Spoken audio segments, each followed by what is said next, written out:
backward reasoning. This is a powerful tool that you may use to check whether something makes sense or not, given the target you are set.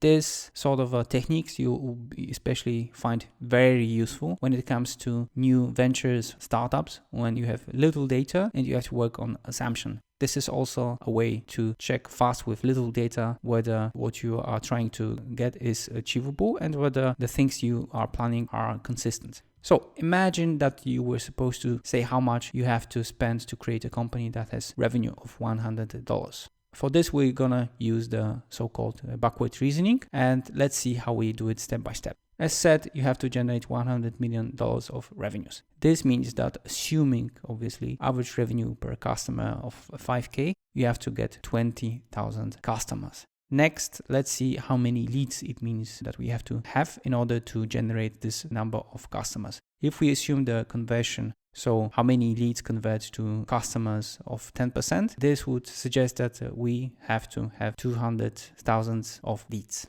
And if we assume that we spend on average per lead 2K, it would require us to invest 400 million in acquiring the leads that would lead us to 20,000 customers that if they generate 5K, we get our goal. So as you can see, I worked my way backwards. So I started with the revenues, then with some assumption on the average revenue per customer, conversion and cost of one lead, I came up with the number that I have to invest. So if I'm not willing, obviously, to spend this amount of money, I will not get this size of revenues. Obviously, the assumptions we made here, so the average revenue per customer, conversion, and cost of lead are something we have to check. And it's also a thing that you can use as a metric to see whether the venture makes sense or not. So if I assume that I want to have 100 million of dollars, but I don't have a 400 million to spend, but just let's say 100, it means that I have to cut down significantly on the cost of a lead, increase the conversion, and also increase maybe the average revenue per customer. So I can play with the numbers and see how achievable this is or not. So if I'm not able, for example, to lower 4 times the cost of lead, then this would not happen. I would not be able to generate 100 million of revenue with 100 costs. I could also try to cut down this in half and increase this in 20% to get to the achieved goal. So play with it and always use it whenever you are talking about new venture, startup, and also things where you don't have much data, but you would like to see the logic. And always start from the end, so the goal, and then work your way backwards to all the